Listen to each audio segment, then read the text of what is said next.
అక్కడ అలా చూడు, ఇక్కడ కూడా అలా భలే ఉంది.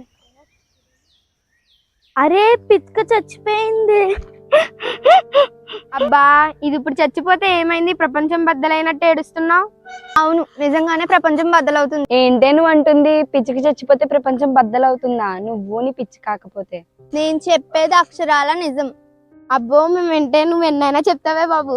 ఏడు పాపి నవ్వవే బాబు. ఏంటే నువ్వు అంటున్నది? అవును, 1, 2 పిచ్చుకలు చనిపోతే ఏమీ అవ్వదు. చావు పుట్టుకలు అనేది సృష్టి ధర్మం. కానీ రేడియేషన్ వల్ల పిచ్చుకల జాతి అంతరించిపోయే ప్రమాదం వచ్చింది. ఇప్పుడు అంతరించిపోని మనకేంటే? మనకేంటా? మనకే నష్టం. పిచ్చుకలు లేకపోతే మనకు ఆహారం లభించదు తెలుసా? అవునా? అదెలాగే? ఎందుకంటే పిచ్చుకలు లేకపోతే మన పొలంలో పంటలకు కీటకాల బాధ ఎక్కువై పంట నష్టం వస్తుంది. ఆకలి చావులు వస్తాయి. ఒకసారి చైనాలో ఏమైందో తెలుసా? పిచ్చుకల వల్ల పంట నష్టం జరిగిందని భావించి 30 లక్షలకు పైగా పిచ్చుకలను చంపేశారు. దీంతో మిడతల జనాభా పెరిగి పంటల నాశనం జరిగింది. మిడతల జనాభా పెరిగి పంటలన్నీ నాశనం అయ్యాయి. మిడతలను చంపడానికి వాడిన మందుల కారణంగా భూమి సారం కోల్పోయి పంటలు పండక తిండి లేక ఎంతో మంది చనిపోయారు. అయ్యో పాపం, పిచ్చుకలు లేక ఇంత నష్టం జరిగిందా? అవును ఫ్రెండ్స్, పిచ్చుకే కాదు, మన భూమి మీద ఏ జీవి అంతరించినా మనకు నష్టమే. అదెలాగే? భూమి మీద ఎన్నో రకాల మొక్కలు, జంతువులు ఉన్నాయి.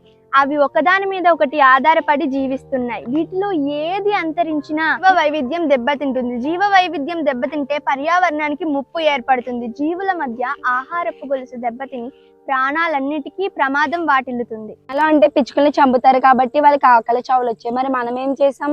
మన పిచ్చుకలు ఎందుకు అంతరించిపోతాయి? మన గ్రహం మీద జీవ వైవిధ్యం అనేది ఒక అద్భుతమైన వరం.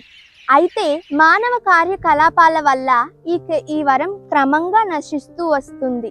జీవ వైవిధ్య వినాశనానికి అడవుల నరికివేత, పారిశ్రామిక కాలుష్యం, వ్యవసాయంలో వాడే రసాయనాలు, ఎరువులు, మందులు ఇలా ఎన్నో రకాలు ఉన్నాయి. ఈ కారణాల వల్ల అనేక జంతువులు, పక్షులు, వృక్ష జాతులు అంతరించిపోతున్నాయి. ఈ నాశనం మన పర్యావరణం, మానవ జాతి మనుగడకు తీవ్ర ముప్పును తెస్తుంది. అయ్యి బాబోయ్, నాకు భయం వేస్తుందే. అవునే, నాకు భయం వేస్తుంది. మరి ఇప్పుడు మనం ఏం చేయాలి? అంతరించిపోతున్న జీవరాశుల్ని కాపాడడానికి మన ప్రభుత్వమే కాదు, ప్రపంచం మొత్తం ఎన్నో చర్యలు తీసుకుంటుంది. వీటి గురించి మనం ముందుగా తెలుసుకుని మన చుట్టుపక్కల వాళ్ళకి కూడా అవగాహన కల్పిద్దాం.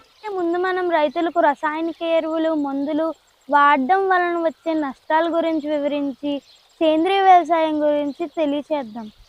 మనం మొక్కలు నాటి అందరినీ మొక్కలు నాటమందాం. ప్రతి జీవిని జాగ్రత్తగా చూసుకోవాలని, వాటి అవసరం మనకు ఉందని తెలియచేద్దాం. అనవసరంగా వాటికి ప్రాణహాని కలగ చేయదని వివరిద్దాం. అలాగే ఫ్రెండ్స్, అలాగే చేద్దాం. కానీ ఇది మాత్రమే సరిపోదు. మరి ఇంకా మనం ఏం చేయగలం? వనరులను రక్షించాలి. ఎందుకంటే నీరు అనేక జీవరాశులకి ప్రాణాధారం. అందుకే మనం నీటి వనరులను కాలుష్యం నుండి కాపాడాలి. నీటి వృధాని అరికట్టాలి. పారిశ్రామిక, వ్యవసాయ, గృహ సంబంధిత రసాయనాలు నీరు, గాలి, నేల కలుషితం చేస్తున్నారు. కాలుష్యాన్ని నియంత్రించే చట్టాలు ఎన్ని ఉన్నా అవి సరిగ్గా అమలు కావడం లేదు. అందుకే వీటి మీద అవగాహన కలిగించి కాలుష్యాన్ని నియంత్రించడానికి ప్రయత్నిద్దాం. అలాగే చేద్దాం. ఇంకా శీలజ ఇంధనాలైన కిరోసినల్, పెట్రోల్, డీజిల్ లాంటి వాడకాన్ని తగ్గించి సోలార్ ఎనర్జీ, విండ్ ఎనర్జీ లాంటి పునరుత్పాదక శక్తి వనరులను ఉపయోగించుకోవడం కూడా మంచిదే కదా? అవును, ఇది కూడా కరెక్ట్. ఈ విధంగా కూడా మనం ప్రయత్నం చేద్దాం.